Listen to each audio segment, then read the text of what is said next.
कुम्हार की कहानी एक समय की बात है। एक गांव में युधिष्ठिर नामक कुम्हार रहा करता था। एक दिन वह अपने घर पर एक टूटे हुए गड्ढे से टकराकर गिर पड़े रहा। गड्ढे के कुछ टुकड़े जमीन पर बिखरे हुए थे। एक नुकीला टुकड़ा कुम्हार के माथे में गहरे तक घुस गया। उस स्थान पर गहरा घाव हो गया। उस घाव को भरने में कई महीनों का समय लगा। जब घाव भरा तो कुम्हार के माथे पर निशान छौड़ गया।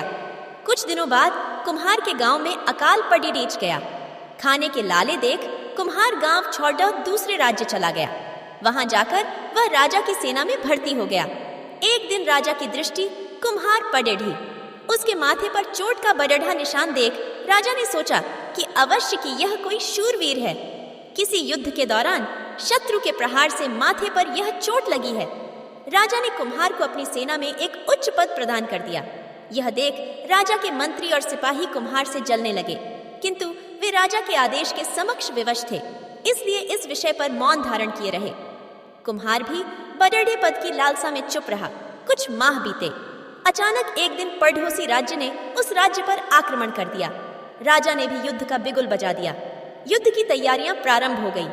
ऐसे में युद्ध भूमि में प्रस्थान करने के पूर्व राजा ने सहसा कुम्हार से पूछ लिया, वीर, तुम्हारे माथे पर तुम्हारी वीरता का जो प्रतीक चिन्ह है वह किस युद्ध में किस शत्रु ने तुम्हें दिया है? तब तक राजा और कुम्हार में काफी निकटता हो चुकी थी। कुम्हार ने सोचा कि अब राजा को सत्य का ज्ञान हो भी गया, तब भी वे उसे उसके पद से पृथक नहीं करेंगे। उसने अपनी सच्चाई राजा को बता दी।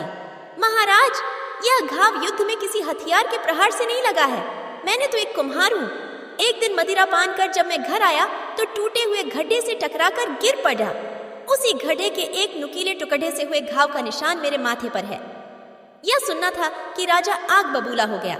उसने कुम्हार को उसके पद से हटाते हुए राज्य से भी निकल जाने का आदेश दे दिया।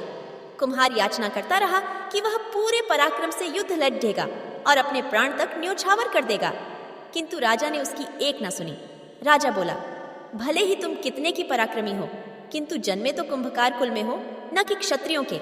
जिस तरह शेर के मध्य रहकर गीदड़ शेर नहीं बन सकता और हाथी से युद्ध नहीं कर सकता, उसी तरह क्षत्रिय कुल के साथ रहने भर से तुम शूरवीर नहीं बन जाते। इसलिए शांति से यह स्थान त्याग कर अपने कुल के लोगों के पास चले जाओ, अन्यथा मारे जाओगे। कुम्हार अपना सा मुंह लेकर वहां से चला गया। सीख अपने प्रयोजन से या केवल दंभ से सत्य बोलने वाला व्यक्ति नष्ट हो जाता है।